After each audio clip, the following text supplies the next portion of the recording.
There's always more room to grow. There's always more knowledge to gain, always more skills to perfect. We're never done with the education process because education is part of the path to wealth.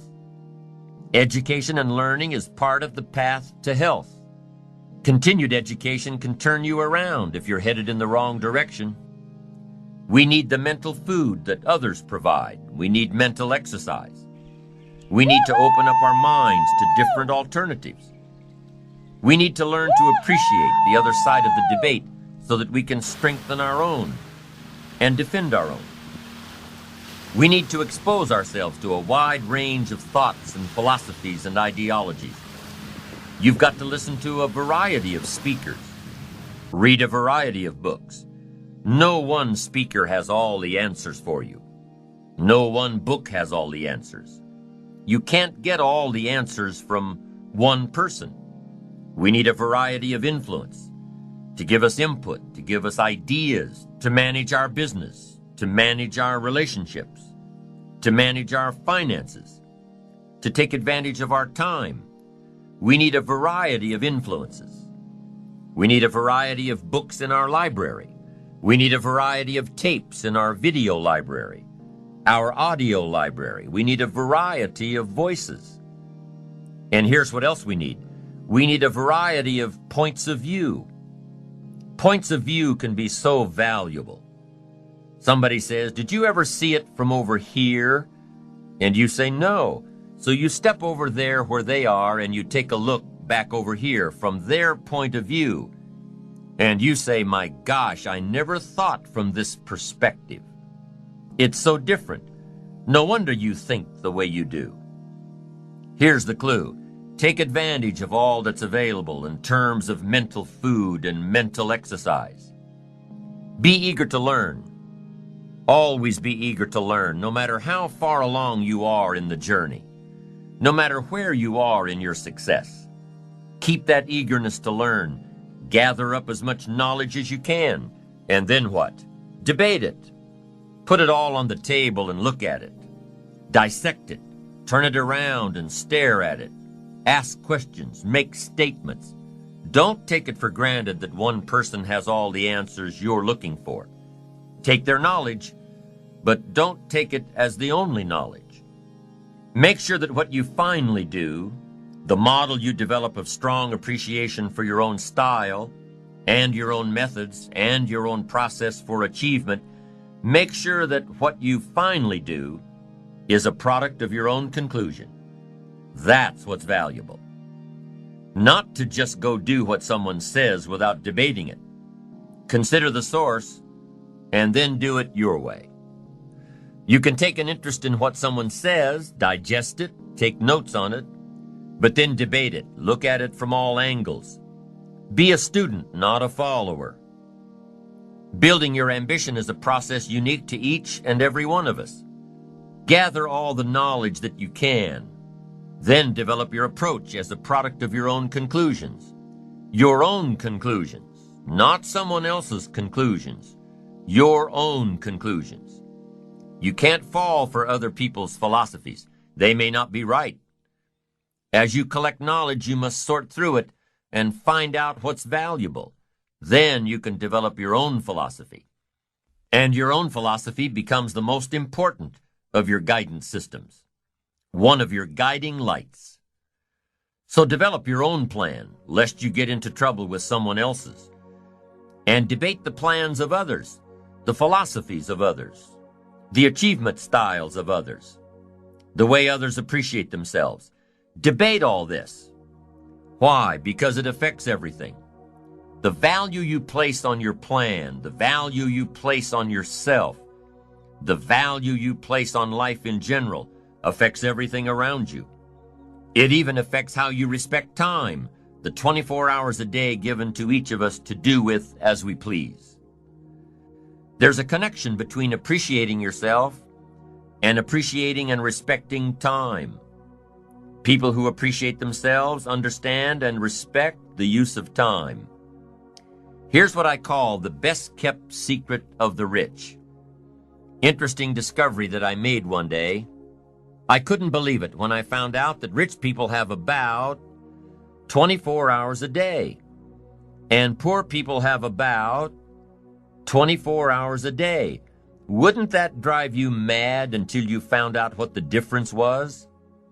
I'm telling you, the difference is in the management of the time. A few simple disciplines practiced every day, and your whole life can change. Your future can change. Your income can change. You can learn from negative as well as positive. The Bible is such a great book because it is a collection of human stories on both sides of the ledger. One list of human stories is called examples. Do what these people did. And the other list of human stories is called warnings. Don't do what these clods did. What a wealth of information. What to do and what not to do. I think it also means, however, that if your story ever gets in somebody's book, make sure they use it as an example, not a warning. All the successful people I know and work with around the world are good readers. They just read. They are so curious that they are driven to read because they just have to know. It is one of the things they all have in common. Here's a good phrase. All leaders are readers. And they use cassette programs too, especially while they're in the car or during other times when they can't read. Cassettes can help all of us easily pick up new ideas and new skills. Did you know there are cassettes and books on how to be stronger, more decisive, a better speaker, a more effective leader, have a better effect on other people, become more loving, develop personality, get rich, develop influence, become sophisticated, and people don't use them? How would you explain that? Did you know that hundreds of successful people have written their stories in books and told how they did it on cassettes like this, and people don't want to listen? How would you explain that? The guy's busy, I guess. He says, well, yeah, if you worked where I work, by the time you struggle home, it's late. You've got to have a bite to eat, watch a little TV, and get to bed. You can't stay up half the night and read. And this is the guy that's behind on his bills. He's a good worker, hard worker, sincere. But remember, you can be sincere and work hard all your life and wind up broke, confused, and embarrassed. You've got to be better than a good worker. You've got to be a good reader, a good listener. At least he could hear a good cassette on the way home, right? Now, you don't have to read or listen to educational cassettes half the night. Although if you're broke, it's a good place to start. But here is all I ask, just 30 minutes a day. That's all. Stretch it to an hour if you can, but at least 30 minutes. Hear or read something challenging, something instructional, at least 30 minutes a day. And here's the next key. Every day. Don't miss. Miss a meal, but not your 30 minutes. Hey, you can get along without some meals, but you can't get along without some ideas, examples, and inspiration. There's a Bible phrase that says, humans cannot live on bread alone, or food alone. It says the next most important thing to bread is words. Words nourish the mind. Words nourish the soul. Humans have to have food and words to be healthy and prosperous. Make sure you have a good diet of words every day. I told my staff one day, some people read so little they have rickets of the mind. And also remember to properly feed the mind, you must have good balance. Don't just read or listen to the easy stuff. You can't live on mental candy. Here is a thought. Why not call good books and cassettes tapping the treasure of ideas? That's it. Tapping the treasure of ideas, like you're doing with this program. And if somebody's got a good excuse for not tapping the treasure of ideas for at least 30 minutes every day, or spending the money and getting the books and cassettes, I'd like to hear it. Invest the money. Get the cassettes and books. The best money you can spend is money invested in your self-education. Don't shortchange yourself when it comes to investing in your own better future. Mr. Schoaf got me started on my library when I first met him. He said to me, become self-educated. Standard education will get you standard results.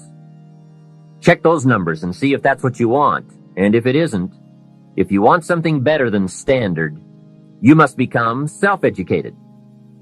So I went to work on my library, and I now have one of the best. Shoaff recommended a couple of books in particular to get me started.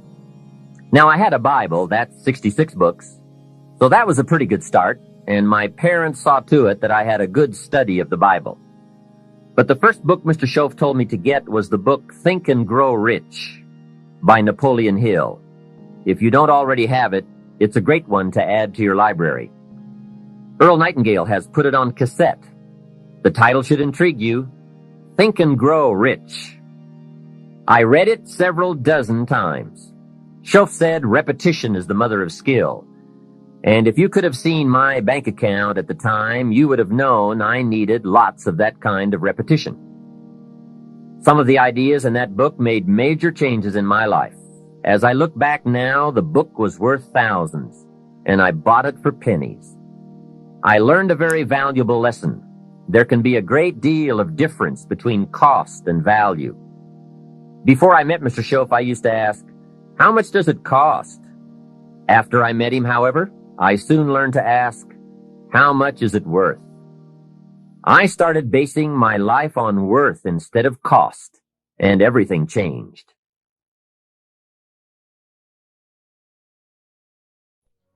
The next book he recommended I get was a book on nutrition. Shoaff said, study nutrition. Vitality plays an important part in doing well. Some people don't do well because they don't feel well. It's not that they're not intelligent. It's that they're ill. They don't have the fire and the vitality to do well.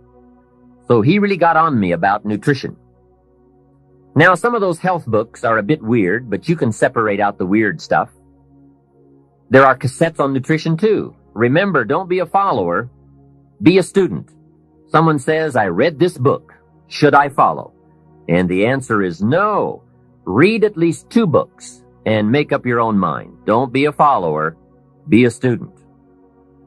So take care of yourself. There's a Bible phrase that says, many times the spirit is willing, but the body's weak. So you have to work on both. You wake up in the morning and the mind says, let's go get 'em. And the body says, I can't even get out of bed. So work on your health. A person's library of books and cassettes reveals his or her most dominant desires. It's interesting to walk into someone's house and browse through the library. What does your library say about you? So read all the books. Now here's good news. You don't have to read them all at once. Try this, 2 books a week. In 10 years is 1,000 books. If you read 1,000 books in the next 10 years, do you think they would greatly influence all the dimensions of your life? The answer is, of course. Well, here's what's exciting. It's only 2 books a week. However, I would suggest if you haven't read 2 books a week for the last 10 years, you are about 1,000 books behind.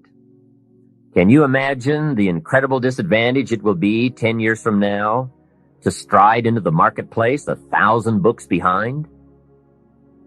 For some confrontations, you won't be a match.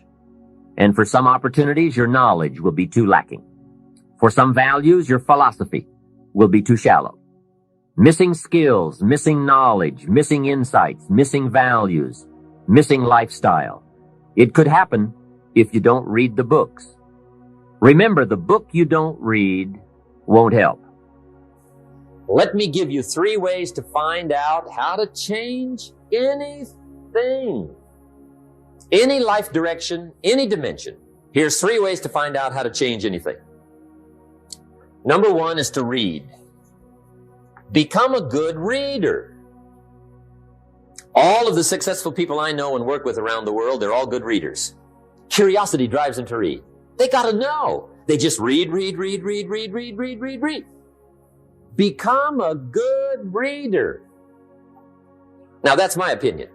Listen to the other lecturers and listen to me and make up your own mind. Don't be a follower. Be a student.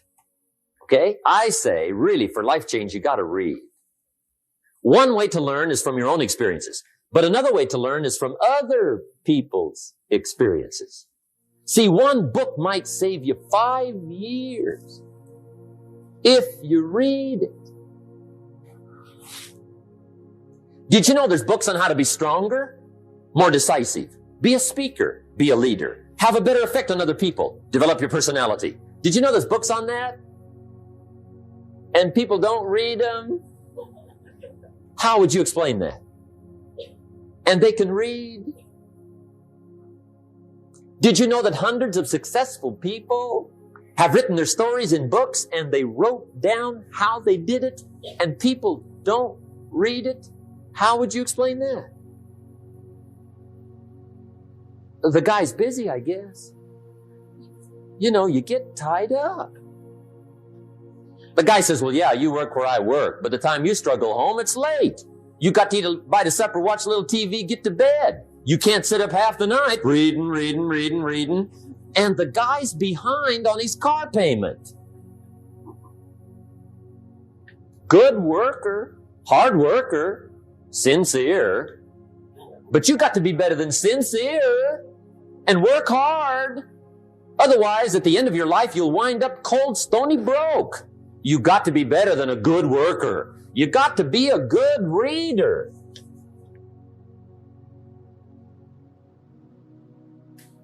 Get around successful people and listen. Now, you can also learn from unsuccessful people. Take notes on both, negative and positive. On the negative, the notes are called what not to do. And you got to learn what not to do as well as what to do. So learn from the negative as well as the positive. Okay? Find out what poor people read and don't read it. Right? That's good information. Learn from the negative.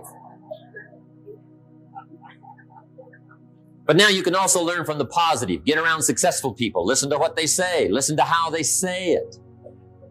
It's important. We've all got about 16 waking hours. Practice listening those 16 hours. And I say practice listening because listening isn't easy. I found out it's easier to talk than it is to listen. But if you will practice listening the 16 hours you're awake, sure enough, from surprising sources comes great ideas. In sales training, we teach, if you want to learn sales, listen to the kids. Kids have got to be the master salespeople of all time. They have no equal. Father tells his young son, no, you cannot have an ice cream cone. 30 minutes later, he's licking on one. That'd be 30 minutes worth listening to. They got moves you wouldn't believe. Persistence runs deep like the ocean. And the kids never took a class on how to overcome objections. They already know how. They don't need classes. You tell kids no. That goes right on by. They give you 3 good reasons. You say no. It goes right on by. They give you 3 more. They're masters. So listen and learn. Now, here's some of the best advice I've got for the whole evening. It won't get any better than this. This is it. Poor people ought to take rich people out to dinner and listen. That's some of the best I got. If a guy's not doing well, one of the first things he ought to do is find a guy that is doing well and offer to buy him his dinner. Spend $50, $60, $80, $100. Go for the full 9 course. Start him on the juices and hors d'oeuvres. Get him started talking. The salad takes 15 minutes. Keep it rolling. Biggest steak in town takes 45. Keep it rolling. Pour on the dessert. Stretch that meal out about 2 hours. If you get a successful person to eat and talk for 2 hours, they're liable to drop ideas in your lap, change your life. Multiply your income by 2, by 3, by 5. But you're right. Poor people don't usually take rich people out to dinner. That's the problem. The guy said he's rich, let him buy his own dinner. I'm not coming up with any money. And he says, besides, you work where I work. By the time you struggle home, it's late. You're lucky to get your own supper, let alone running around trying to find a rich man to feed. And the guy's behind on his house payment. Good worker, hard worker, sincere. But you got to be better than sincere. Work hard. You wind up broke. You got to be better than a good worker. You got to be a good listener. And remember, what you read and what you hear Put the good stuff in your journal. Now, here's the third way to find out how to change your life. And that's to observe. You can pick up a lot of ideas just by watching. Get around successful people and watch. Here's why. Success leaves clues. Watch how the man shakes hands. Watch how the lady responds. People who do well do certain things over and over and over and over. And if you're clever, you can pick them up.